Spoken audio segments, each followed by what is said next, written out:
L'affaire Dupont du Ligonnès est l'un des crimes non résolus les plus célèbres de France. Le meurtre macabre d'une famille entière et la disparition de son patriarche ont laissé de nombreux passionnés de faits divers perplexes. Mais ce n'est de loin pas le seul crime français qui mérite notre attention. Dans l'épisode d'aujourd'hui, nous visons à mettre en lumière deux affaires non résolues troublantes venant de France.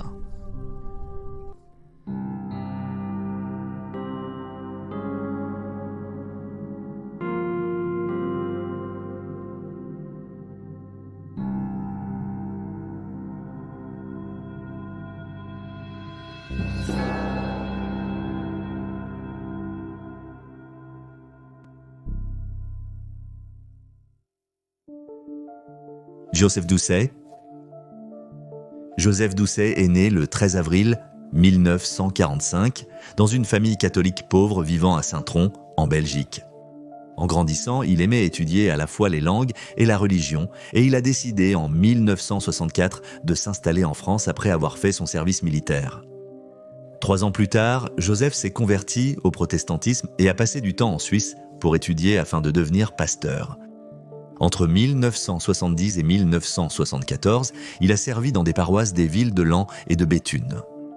Contrairement à beaucoup de personnes à l'époque, en particulier celles qui sont devenues des figures religieuses, Joseph savait qu'il était homosexuel et il ne l'a pas combattu. Au lieu de cela, il souhaitait en apprendre davantage sur ses sentiments et sur d'autres aspects de la communauté lesbienne, gay, bisexuelle, transgenre et queer, et il a donc commencé à étudier la psychologie et la sexologie. Son objectif était d'ouvrir un jour un centre qui servirait et soutiendrait les minorités sexuelles. Entre 1974 et 1976, Joseph a étudié les besoins pastoraux et psychologiques des minorités sexuelles à l'Université libre d'Amsterdam. Ses études ici ont été partiellement financées par une bourse de l'Église. À la fin de ses études, Joseph a déménagé à Paris et a ouvert le Centre du Christ Libérateur, ou Centre du Christ Libérateur en abrégé, à l'intérieur d'un théâtre qui projetait spécifiquement des films pornographiques. Cela était en grande partie dû à la culture et aux attitudes de l'époque, qui réprimaient la communauté lesbienne, gay, bisexuelle, transgenres et queer, plus et laissait Joseph sans autre endroit où installer son centre. Cependant, grâce au centre, il a pu établir un réseau avec des personnes aisées et des professionnels qui soutenaient ses objectifs, ce qui l'a aidé à déménager ailleurs. Le Centre du Christ Libérateur a publié un petit magazine dont le titre se traduisait par « Il libère, il aimait » et a créé une branche d'édition qui allait publier de nombreux livres sur des sujets complexes comme les questions transgenres et le sadomasochisme, ainsi que sur des sujets problématiques comme la pédophilie. Joseph lui-même célébrait des cérémonies de bénédiction pour tous les couples, sans exception. Lui et le Centre du Christ Libérateur étaient sans surprise considérés comme controversés à l'époque. En 1982, Joseph est devenu citoyen français. Lui et le Centre du Christ Libérateur étaient un membre fondateur de l'Association internationale gay. Grâce à son vaste réseau de soutien, il a pris conscience de l'apparition du sida et a été l'un des premiers éducateurs sur la maladie à Paris. À la fin des années 80, lui et son partenaire, Guy Bondart, ont ouvert une librairie au cœur de la ville. Elle vendait de la littérature dans différentes langues, abordant souvent des sujets sensibles et explorant des points de vue uniques. Un employé de la librairie se souvient qu'une fois, une grosse pierre a été lancée à travers la vitre de la porte. Il a déclaré que c'était un avertissement. Le 19 juillet 1990, vers 21h, 2 hommes qui se sont présentés comme des policiers sont venus à la porte du domicile de Joseph. Ils lui ont demandé de les accompagner et ont dit à Guy qu'il ne serait pas absent plus de 30 minutes. Mais Joseph n'est jamais revenu. 24 heures plus tard, Guy a alerté les autorités et après 4 jours, il a déposé un rapport de disparition précisant que l'homme de 45 ans avait été enlevé par des hommes qui étaient soit des policiers, soit se faisaient passer pour des policiers. 3 mois plus tard, le corps de Joseph a été découvert par un cueilleur de champignons dans la forêt de Rambouillet, à 26 km au sud-ouest de Paris. Son corps était tellement décomposé qu'il était presque méconnaissable. Son autopsie a conclu qu'il avait probablement été étranglé quelques heures seulement après avoir été vu pour la dernière fois par Guy. Le meurtre de Joseph n'a jamais été élucidé et a fait l'objet de nombreuses spéculations. Il y avait des rumeurs à l'époque selon lesquelles il aurait été tué parce qu'il connaissait des hauts fonctionnaires qui étaient nouilles des pédophiles, et il a ensuite été révélé qu'il était surveillé par la Direction centrale des renseignements généraux, qui était l'agence de renseignement en France à l'époque. La Direction centrale des renseignements généraux aurait soupçonné que Joseph dirigeait un réseau pédophile depuis sa librairie, car il organisait un groupe de soutien pour les pédophiles chaque dimanche soir. Le principal suspect dans l'affaire de Joseph était un officier de la Direction centrale des renseignements généraux nommé Jean-Marc Dufour, qui était l'homme chargé de la surveillance. Lui et ses 4 hommes ont été convoqués pour être interrogés après la découverte du corps de Joseph, et Guy l'a reconnu comme l'homme qui était venu à leur porte en juin 1990. Lui et un autre individu semblaient ivres, se comportaient de manière odieuse, faisaient du scandale et étaient généralement bruyants. Ils ont aussi frappé plusieurs fois chez Joseph. La nuit de l'enlèvement de Joseph, lui et ses hommes se trouvaient près de la maison, rencontrant un informateur. Malgré cela, les enquêteurs n'ont jamais pu prouver qu'aucun des hommes était impliqué dans la disparition. Il a été supposé que le groupe voulait effrayer le quadragénaire, mais que les choses ont dégénéré. Cependant, aucune preuve n'a pu démontrer ce qui est réellement arrivé à Joseph. En 1991, Dufour a été renvoyé de la Direction centrale des renseignements généraux lorsqu'il a tiré, furieux, sur la porte d'un informateur, un homme homosexuel et illustrateur qu'il avait autrefois tenté d'encourager à rejoindre le Centre du Christ libérateur. 7 ans plus tard, 2 hauts responsables de la police ont été jugés pour avoir mis sur écoute le téléphone de Joseph entre le 12 juillet et le 30 juillet 1990.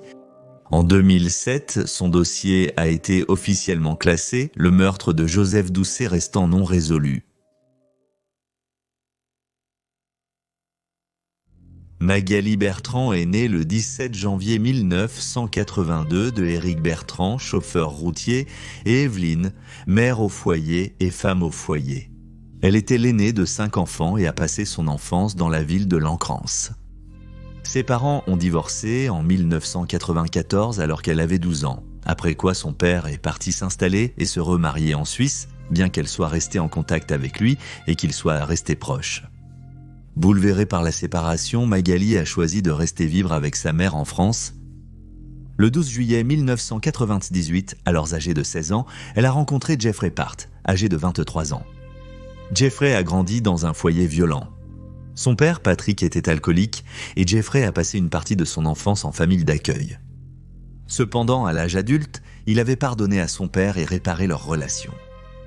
Lorsqu'il a rencontré Magali, il venait de passer quelques jours en prison après que son ex-petite amie l'a accusé de violence domestique. La mère de Magali, en apprenant le passé de Geoffroy, a exprimé une aversion pour le jeune homme. À la suite de cela, la mère et la fille se sont disputées et Magali est allée vivre chez son père où elle a trouvé un emploi comme aide-soignante dans une maison de retraite. En 2000, Magali, qui avait alors 18 ans, a épousé Geoffroy. Le couple a déménagé dans la ville d'Ornex où Magali a commencé à travailler dans un magasin de bricolage et son mari est devenu peintre décorateur. Le 26 mars 2001, Magali a préparé le petit déjeuner pour Geoffroy avant qu'il ne parte travailler. Il n'était pas censé travailler ce jour-là, mais pour des raisons peu claires, on lui avait demandé de venir ou il avait choisi de le faire. Magali lui a dit, pendant qu'il mangeait, qu'elle prévoyait d'emmener leur chiot Rottweiler à une supérette pour acheter des cigarettes.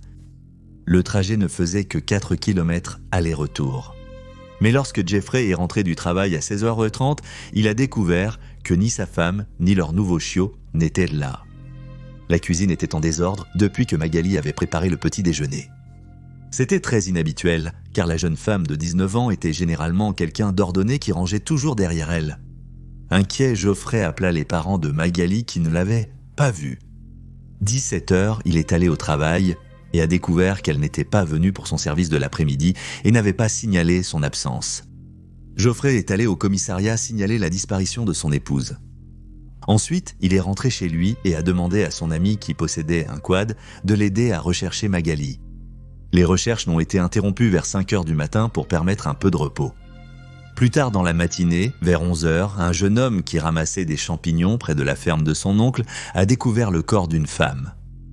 Elle était partiellement nue et avait été brûlée. Au début, l'homme a cru que quelqu'un avait jeté un mannequin, mais en s'approchant, il s'est rendu compte qu'il s'était trompé. Il a couru jusqu'à la ferme de son oncle et ils ont appelé les autorités. En utilisant le rapport déposé par Jeffrey et des bijoux personnalisés gravés avec les noms du couple et la date du mariage, les enquêteurs ont identifié le corps comme étant celui de Magali Part, âgée de 19 ans.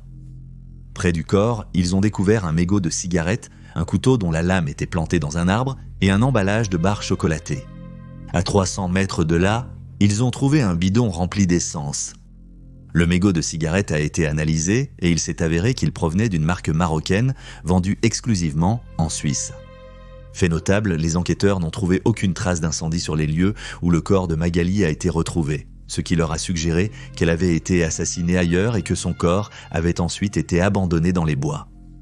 L'autopsie de Magali a été réalisée le 28 mars, 2 jours après sa disparition. Elle avait été battue, subissant 12 fractures sur l'ensemble de son corps. Elle avait ensuite été brûlée, ce qui a empêché le médecin légiste de déterminer l'heure exacte de sa mort. De plus, la cause du décès de Magali n'a jamais été révélée publiquement. Le médecin légiste a également découvert du sperme dans le corps de la jeune femme de 19 ans, ce qui suggère qu'elle avait eu des rapports sexuels 48 heures avant sa mort. Cependant, rien n'indiquait qu'elle avait été agressée sexuellement. Dans son sang, le médecin légiste a trouvé un médicament sur ordonnance utilisé pour traiter l'anxiété. Ni Jeffrey ni la famille de Magali ne savaient qu'elle prenait ce genre de médicament et les enquêteurs n'ont jamais pu trouver d'ordonnance à son nom. Une analyse plus poussée du mégot de cigarette retrouvé sur les lieux a révélé qu'il portait l'acide désoxyribonucléique de Magali alors même qu'elle ne fumait pas cette marque. Les enquêteurs ont également déterminé que la cigarette avait été jetée après la mort de la jeune femme de 19 ans, ce qui rendait cette information d'autant plus étrange. Cela a également amené les forces de l'ordre à envisager la possibilité que la scène ait été mise en scène. Les effets personnels de Magali n'ont jamais été retrouvés après la découverte de son corps. Le chiot Rottweiler, cependant, a été retrouvé sain et sauf mais affamé dans une ville appelée Cause, à environ 8 km d'Ornix. Bien qu'il ait plu entre le 26 et le 28, le chiot était sec et propre. Elle sentait aussi les parfums de Magali. Sa laisse manquait et n'a jamais été retrouvée. Malgré le fait que le chiot ait pu être en contact avec l'auteur des faits, elle n'a pas été prise en charge par la police pour être examinée à la recherche de preuves médico-légales et a été rendue à Jeffrey à la place. En retraçant les derniers déplacements connus de Magali, les autorités ont découvert que la veille de sa mort, la jeune femme de 19 ans avait passé du temps avec son mari et 2 amis. L'une des amies a révélé aux enquêteurs que Magali lui avait confié, pour son anniversaire cette année-là, avoir reçu de la lingerie de la part du père de Jeffrey, Patrick. À 22h ce même jour, Magali a consulté sa messagerie vocale puis a éteint son téléphone. À 2h et à 5h du matin ce jour-là, l'oncle de l'homme qui avait trouvé son corps se souvenait que ses chiens avaient aboyé de façon persistante pendant un long moment, ce qui suggère qu'ils avaient peut-être senti la présence de quelqu'un dans les bois. Patrick, pour sa part, ne semble jamais avoir abordé le fait qu'il ait offert de la lingerie à sa belle-fille. Jeffrey a refusé de croire à l'accusation. Patrick a affirmé qu'il s'était rendu chez le couple le 26, le jour de la disparition de Magali, à 10h du matin pour récupérer du courrier et qu'elle n'était pas là. La raison pour laquelle le courrier de Patrick était chez le couple reste inconnue. À 13h, le 26, dans la ville de Saint-Genis-Pouilly, quelqu'un a utilisé la carte bancaire de Magali pour tenter de retirer environ 400 € à un distributeur automatique, mais n'a pas pu car il avait utilisé un mauvais code numéro d'identification personnelle. Cependant, cette personne avait aussi la carte bancaire de Jeffrey et a retiré 35 € de son compte. La personne inconnue semblait connaître son code numéro d'identification personnelle. Les circonstances exactes de cet événement ne sont pas claires, car nous n'avons pas pu trouver d'informations précisant comment le meurtrier avait obtenu la carte bancaire de Jeffrey, ni s'il avait remarqué qu'elle manquait ou non. 3 témoins oculaires ont également placé Magali dans cette même ville le jour de sa mort, entre 9h30 et 11h du matin. Sa famille Ellie ne comprend pas comment ni pourquoi elle se trouvait ici. C'était une très longue distance à parcourir à pied pour acheter des cigarettes, car la jeune femme de 19 ans et son mari n'avaient l'un pas de voiture. Cependant, tous les témoins oculaires ont déclaré qu'ils ne pouvaient pas être absolument certains que la jeune femme qu'ils ont vue était Magali. Au fil des années, l'affaire de Magali a suscité peu d'attention médiatique. Le manque de progrès dans l'enquête a laissé sa famille frustrée et ils ont souvent exprimé leur angoisse aux médias. Comme le meurtre a eu lieu près de la frontière suisse, les journalistes en Suisse se sont intéressés à l'affaire et ont commencé à en parler, révélant finalement plusieurs défaillances de la part de la police. Ils ont rapporté que des échantillons d'acide désoxyribonucléique avaient été perdus puis retrouvés au cours de l'enquête, que des images de traces de pneus trouvées sur les lieux avaient été perdues, et que la police croyait tellement que Magali était victime d'une attaque aléatoire qu'ils n'avaient pas examiné sérieusement d'autres possibilités. L'attaque avait été extrêmement violente, ce qui suggérait que quelqu'un éprouvait beaucoup de rage envers la jeune femme de 19 ans. Pourtant, les collègues, amis et membres de la famille n'ont pas été correctement interrogés, et leurs voitures n'ont pas été examinées. Les forces de l'ordre pensaient également que les témoins oculaires avaient vu Magali ce jour-là dans une autre ville et, par conséquent, étaient convaincus qu'elle avait disparu à l'heure à laquelle elle avait été vue pour la dernière fois. Là encore, ils n'ont pas exploré d'autres pistes. Le mari de Magali, Geoffroy, a été écarté comme suspect en raison de son alibi solide et de son absence d'accès à un véhicule. En 2004, 3 ans après sa mort, on a découvert que, dans les mois précédant le crime, la jeune femme de 19 ans avait été absente du travail à plusieurs reprises. Mais Geoffroy et d'autres membres de la famille n'en étaient pas au courant. 2 ans plus tard, Geoffroy et Patrick ont passé du temps en garde à vue pendant leur interrogatoire. Ils ont finalement été relâchés, car il n'y avait aucune preuve liant l'un ou l'autre des hommes au crime. Geoffroy aurait déclaré qu'il a une idée de l'identité de l'agresseur, mais il ne l'a jamais nommé publiquement. Le père de Magali, interrogé suite à des incidents de lingerie, a déclaré être chez lui lors de sa disparition. On ne sait pas à quel point son alibi est solide. Les mises à jour dans l'affaire de Magali ont été rares au fil des années. En 2015, son père Eric a récolté des fonds afin que la famille puisse engager un détective privé. La société d'enquête privée a noté, comme l'avaient déjà fait les journalistes, que la police avait commis de nombreuses erreurs lors de l'enquête initiale et avait peut-être manqué des informations cruciales en conséquence. En 2016, le corps de Magali a été exhumé afin d'être analysé plus en détail, mais cela n'a rien donné d'utile. Après sa mort, le mari de Magali, Jeffrey, s'est remarié et a eu 4 enfants avec sa nouvelle épouse. Il s'est pendu le 15 septembre 2018. Même les parents de Magali ne savent pas comment interpréter son suicide, s'il était dû à la culpabilité ou à la douleur d'avoir perdu Magali. Sa lettre de suicide ne faisait aucune mention de sa femme décédée, mais sa nouvelle épouse affirmait que le meurtre avait plané sur le couple pendant toute la durée de leur mariage. En 2020, le mégot de cigarette retrouvé sur la scène du crime a été réexaminé et des empreintes digitales y ont été découvertes. Elles appartenaient cependant à une personne inconnue. Ni Jeffrey ni son père Patrick ne correspondaient aux empreintes. L'affaire reste non résolue. Et voilà les faits. Veuillez laisser un commentaire ci-dessous avec vos propres réflexions et spéculations. Et n'oubliez pas d'aimer cette vidéo et de vous abonner pour soutenir la chaîne. Merci d'avoir regardé, restez vigilants, restez en sécurité et on se retrouve la prochaine fois.